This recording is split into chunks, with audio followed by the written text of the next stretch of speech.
श्री गणेशाय नमः। श्रीमन्महागणेशाय नमः। श्रीमन्महागणेशाय नमः। यस्या प्रभावमतुलं भगवानन्तो ब्रह्मा हरश्च नहि वक्तुमलं बलं च सा चण्डिका खिल जगत् परिपालनाय नाशाय चाशुभयस्य मतिं करोतु। प्रिय संस्कृत के अनुरागियों, आज वासंतीय नवरात्र के 8वें दिन महागौरी को प्रणाम करता हुआ मैं आप लोगों की सेवा में संस्कृत साधना चैनल के माध्यम से उपस्थित हुआ हूँ।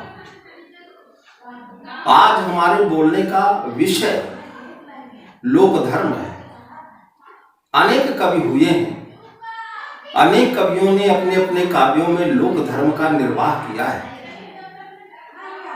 किंतु आज मैं आपको ये बताऊंगा कि लोक धर्म क्या है और अच्छे कवि जो विश्व वंद्य हैं उन्होंने अपने काव्य के अंतर्गत इस लोक धर्म का प्रयोग कैसे किया है। आज मैं एक ऐसे प्रसंग को सुनाऊंगा कि आप लोग यदि ध्यान पूर्वक सुनेंगे तो आपको बड़ा आनंद आएगा। मर्यादा पुरुषोत्तम भगवान श्री राम लंका की पर विजय प्राप्त कर चुके हैं और उनसे मिलने के लिए राजा विभीषण वहां पर उपस्थित हुए हैं। इसी समय भगवान श्री राम ने समस्त वानरों और अनुज लक्ष्मण की उपस्थिति में विभीषण को आदेश दिया कि हे विभीषण, सीता जी को हमारे समक्ष सम्मान पूर्वक पालकी में बैठाल करके और लाया जाए। वहां अनेक वानर थे। सभी वानरों के मन में उत्सुकता थी कि सीता निस्संदेह बहुत सुंदरी होंगी। इसीलिए भगवान श्री राम ने इतना प्रयास किया कि पंचवटी से लेकर और समुद्र के तट पर पहुंचे। उसके बाद समुद्र के ऊपर सेतु का निर्माण किया गया और लंका के अंतर्गत भीषण लड़ाई हुई तथा रावण का समापन किया गया। आज मैं इसी प्रसंग के चलते आप सभी को लोक धर्म बताऊंगा। सबसे पहले तो प्रश्न यह होता है कि लोक धर्म है क्या। मन में यही बात आती है कि लोक धर्म क्या है, तो लोकस्य धर्मा लोक धर्मा। ये संसार जो है, सृष्टि जो है, ये ब्रह्मा जी ने जो सृष्टि बनाया है इसका मूलतः 2 विभाग किया है, स्थावर और जंगम। जो सृष्टि कहीं नहीं चलती है उसे स्थावर कहते हैं और जो सृष्टि हमारे आपकी जैसे जीवों की तरह जो चलती है उसे जंगम कहते हैं। इस प्रकार से स्थावर और जंगमात्मक सृष्टि का व्यवहार काव्य के अंतर्गत प्रयोग में लाना, यही लोक धर्म है। आइए अपने प्रश्नों पर आता हूं। भगवान श्री राम जो मर्यादा पुरुषोत्तम है, उन्होंने माता सीता को लाने के लिए विभीषण को आदेश दिया और जब विभीषण भगवान श्री राम के आदेश का पालन करने के लिए जैसे तैयार होते हैं तो वानरों के मन में होता है कि निस्संदेह सीता निसर्ग सुंदरी है, बहुत सुंदरी है। तभी राम ने इस प्रकार से प्रयास किया है।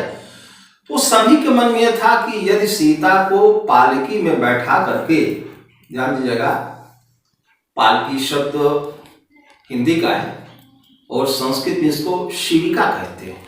शिविका तो जब भगवान राम ने आदेश किया तो वानरों ने सोचा कि जब पालकी होगी तो सीता जी उसके अंदर ढकी रहेंगी, हम लोग दर्शन का कहाँ कर पाएंगे।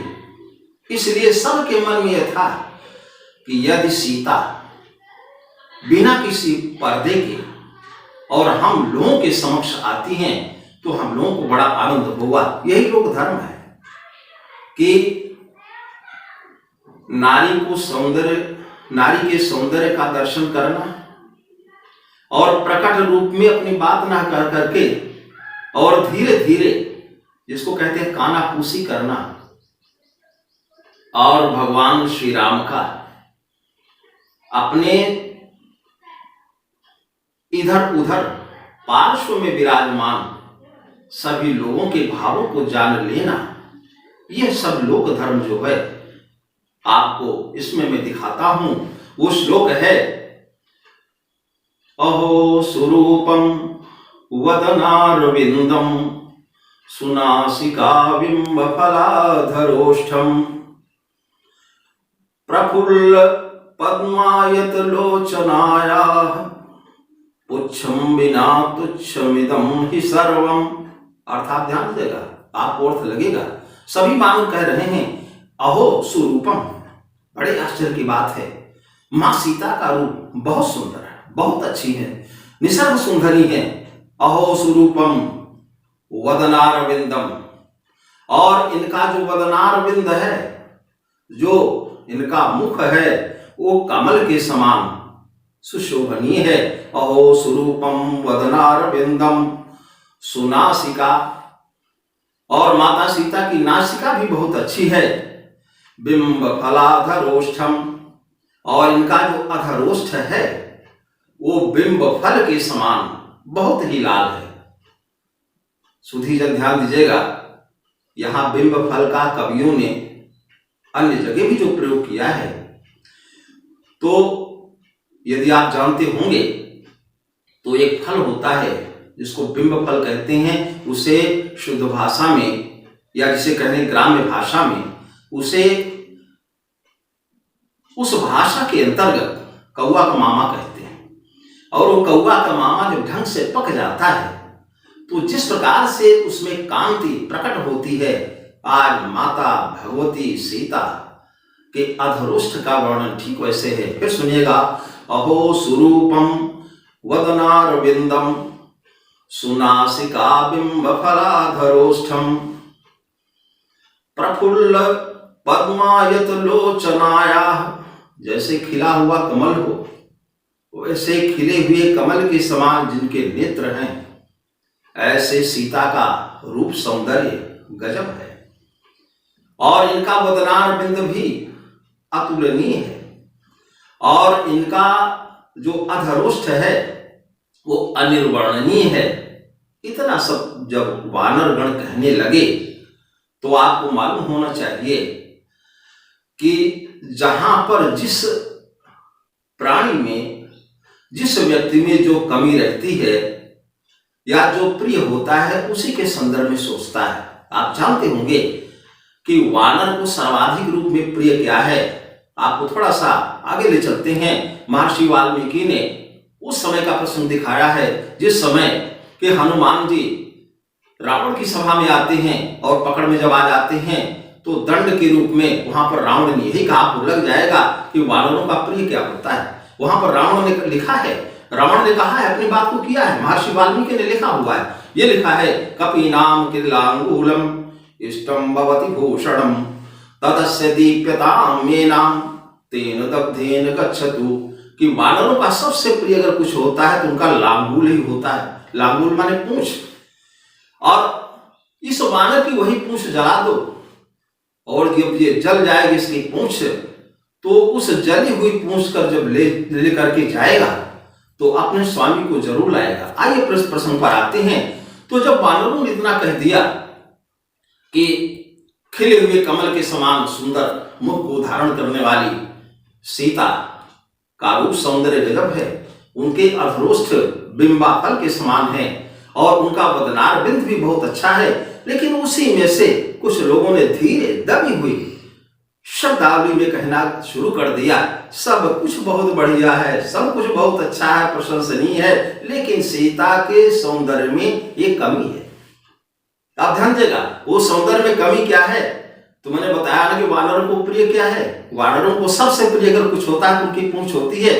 तो कहा कि ऐसा है कि अगर ये सीता की पूंछ होती तो शायद इनका यह सौंदर्य और भी बढ़ जाता। तो कहा पुच्छम बिना तुच्छमिदं हि सर्वम। फिर से सुनिएगा, अहो सुरूपम वदनारविंदम सुनासिका बिंब फलाधरोष्ठम प्रफुल्ल पद्मायत लोचनाया प्रफुल्ल पद्मायत लोचनाया पुच्छम विना तुच्छमिदं हि सर्वम।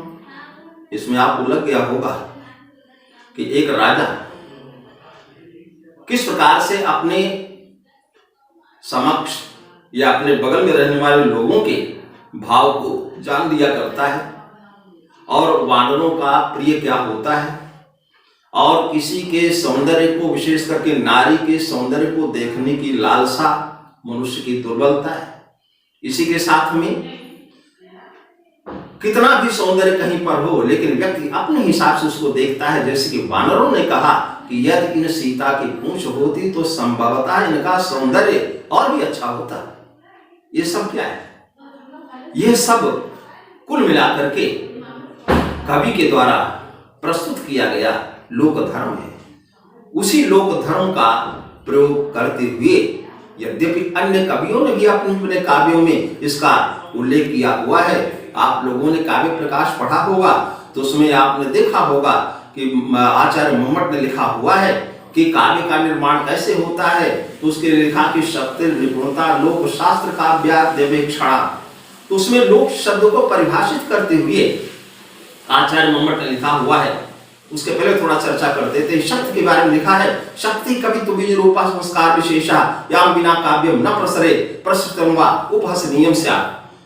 फिर लोक शब्द की परिभाषा करते हुए लिख दिया, लोकस्य स्थावर जंगमात्मक लोक वृत्तस्य शास्त्राणाम छंदो व्याकरणाभिधान पुष्कला चतुर्वर्ग तुर खड्गादि लक्षण ग्रंथानाम काव्यानाम च महा कवि संबंधिनाम आदि ग्रहणादि इतिहासादिनाम विवर्षणाच च व्युत्पत्ति। तो लोक क्या है? तो लोकस्य स्थावर जंगमात्मक लोक वृत्तस्य, जो स्थावर और जंगमात्मक जो सृष्टि है उसके व्यवहार को ही लोक धर्म कहते हैं। हमारे आदरणीय कवियों ने अपने अपने काव्यों के अंतर्गत इस लोक धर्म का अच्छे ढंग से निर्माण हुआ है। आपको बता दें, हम तो यहाँ के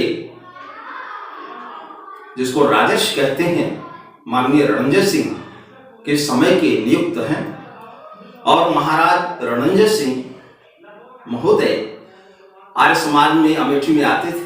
मैं वहां पर उपस्थित होकर के वाल्मीकि रामायण या आर्य समाज में प्रचलित सत्यार्थ प्रकाश पढ़ता था, और प्रातः स्मरणीय राजर्षि रणंजय सिंह जहां भी हों उनकी जय हो, वो हमारे उस काव्य पाठ को बड़े अनुराग से सुनते थे। और उन्हीं का फल है कि आज हमें प्रसाद के रूप में मिला, और जिसके फलस्वरूप मैं आपके सामने हूं। और उनका भी प्रवचन ऐसे होता था जो लोक धर्म से जुड़ा था, वही बात बोलते थे जो संसार में प्रचलित थी।